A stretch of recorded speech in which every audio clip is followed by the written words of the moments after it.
4층, 5층. 그래서 아파트는 기준이 뭐였다? 아, 오, 그게 기억나시면 되죠. 그래서 아파트였어요. 아파트.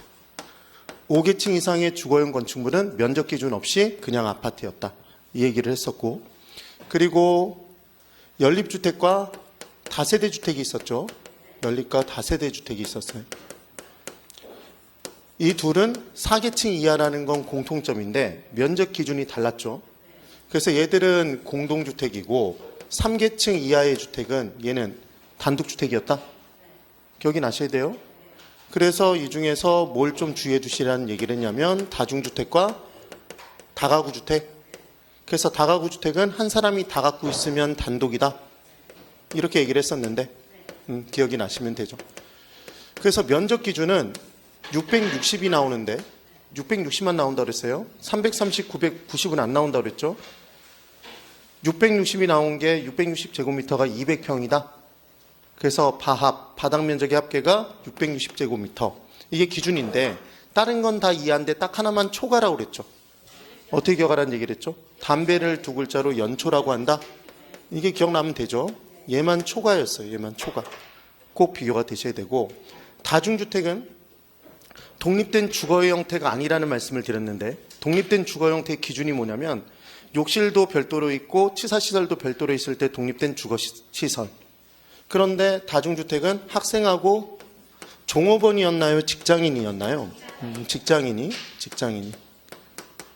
만약에 기억이 안 나면 얘 지읒이에요. 다중주택은 직장인. 그랬더니 또 종업원도 지읒이네요. 괜한 거랬네. 그래서 직장인이. 이때 욕실이 만약에 공동으로 돼 있으면 창피하니까 욕실은 각 호실별로 별도로 두고 치사시설은 공동으로 둔다. 그게 다중주택이었죠. 다중주택. 꼭 비교가 되시면 됩니다. 정리가 돼야 되죠. 그 다음 유량과 우리가 절량 개념을 공부를 했었죠. 그래서 유량은 새롭게 발생된 양. 그래서 뉴량 이렇게 기억하시라는 얘기를 했어요. 그래서 신규. 새롭게 생산한다. 그 다음 변화한다. 변화는 새롭게 변화하는 거죠. 그래서 변화가 나오면 얘는 유량이다. 유량. 그 다음 일정 기간 동안 수입이 발생하고 일정 기간 동안 지출, 비용이 발생하더라. 그래서 일당, 주급, 월급, 연봉 다 수입인가요? 근데 수입 중에서 좀 주의해 두실 게 토지에서 발생하는 수입이 뭐죠, 여러분? 토지를 사용해 주고 받는 대가? 지대. 그래서 지대는 토지 임대료이기 때문에 수입이다. 그럼 뭐다? 유량이지 절량 개념이 아니었어요. 꼭 비교가 되셔야 돼요. 그 다음 절량은 어떻게 외우라는 얘기를 했죠? 저랑 결혼한 제자가 통부인이 되다. 제자가 통부인. 이렇게 기억하라는 얘기를 했었는데, 그래서 쟤는 뭐였고? 재고량. 얘만 좀 기억해 두시라는 얘기를 했고, 주택재고량. 그럼 거래량은 어디에 들어가요? 거래는 기존의 거래를 따지나요? 새롭게 거래가 이루어진다? 새롭게 거래가 이루어진다. 그래서 주택거래량은 유량 개념이라는 걸 기억해 두시고, 자는 뭐였어요? 자산, 자본. 그 다음 가는 가치, 가격, 가액. 맞죠? 이게 기억이 나셔야 되죠. 통은 통화량.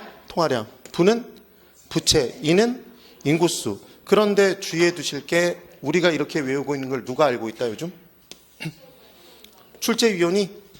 그래서 인구 변화량이라고 문제가 나올 수 있다. 그럼 인구 변화량이라고 나오면 얘는 뭐죠?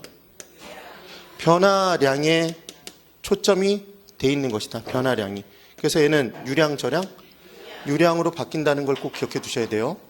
그래서 만약 현재가 나오면 현재 주택이 화곡동에 만약에 얘가 5만 채가 있다. 만약 이렇게 있다면 얘는 일정 시점인가요? 일정 기간인가요? 현재 시점. 일정 시점이죠.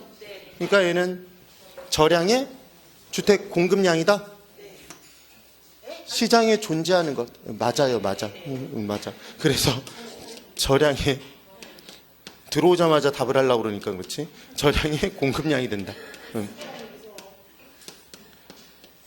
되시죠?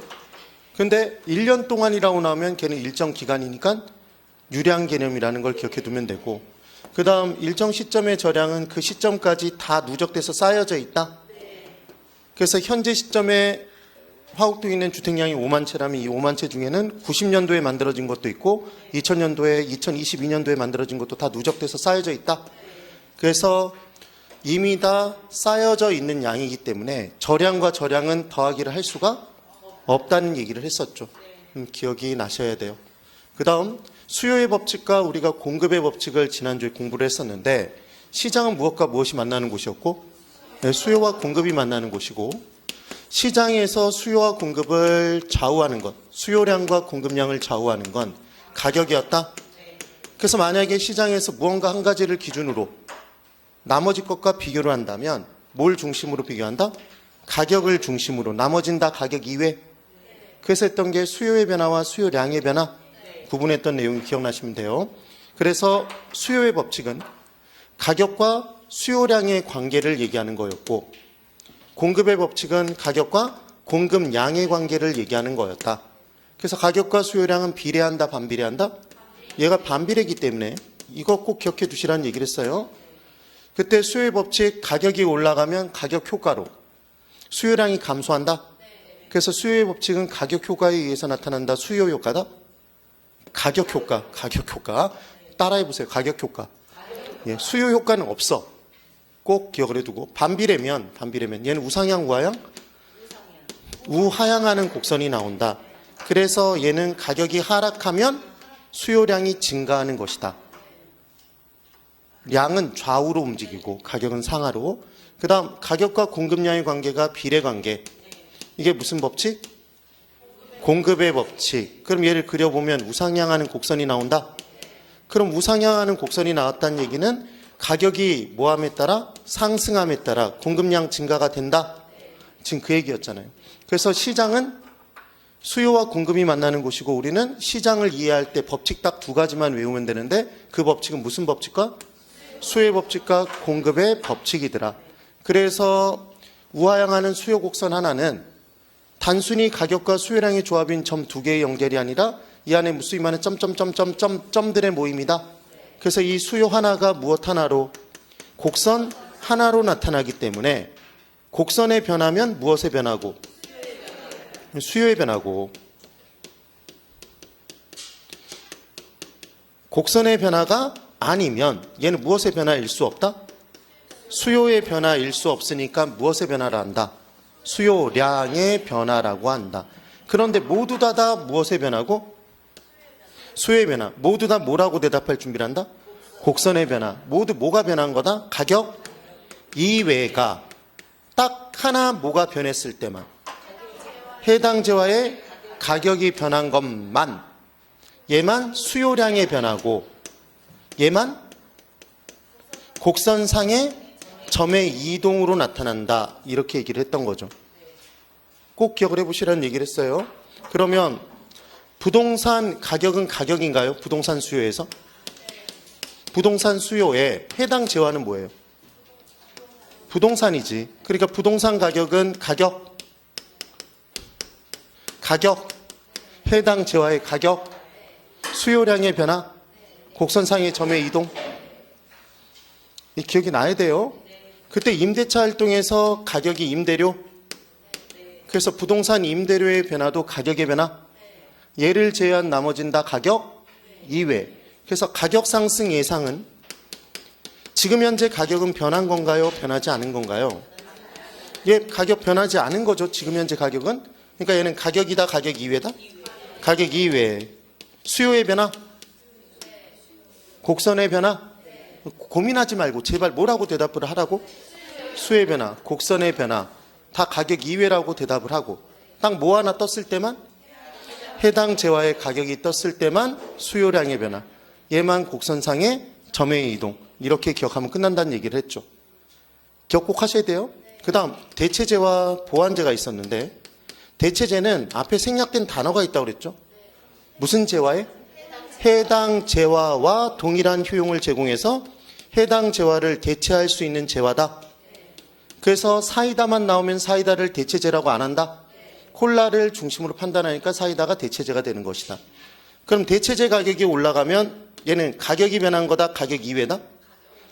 에이, 대체제 가격이 변하면 해당제와의 가격이 변한 게 아니죠. 뭐라고 얘기를 했냐면 부동산 가격의 변화 빼놓고는 기본적으로 해당제와의 가격 빼놓고는 다 가격 이외다? 그럼 대체제 가격의 변화는 가격의 변화, 가격 이외? 해당제와 가격 이외잖아요. 보완제 가격 변화도 가격 이외죠.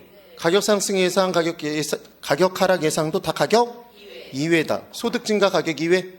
그렇게 기억을 하는 거죠. 되셨어요? 그 다음 우리 소득과 수요는 같은 방향 움직이는 게 정상이에요? 반대 방향 움직이는 게 정상이에요? 우리 지난주에 공부할 때 소득이 증가하니까 지질이 공상을 떨고 수요를 줄였던 사람, 소득이 감소하니까 디립다 쓰고 죽어버렸던 그 사람, 그때 그 사람 정상적으로 보인다, 열등해 보인다? 열등해 보인다. 그래서 소득과 수요가 반대로 움직이는 제한은 무슨 제?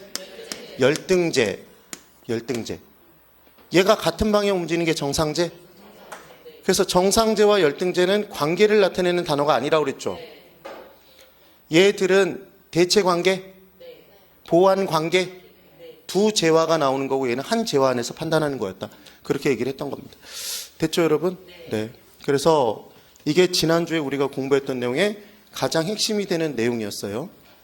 네. 됐죠? 네. 5분만 딱, 지금 45분, 저기 보세요. 3분만 딱 쉬고 바로 들어오세요. 그때부터 바로 다시 시작할 테니까. 네.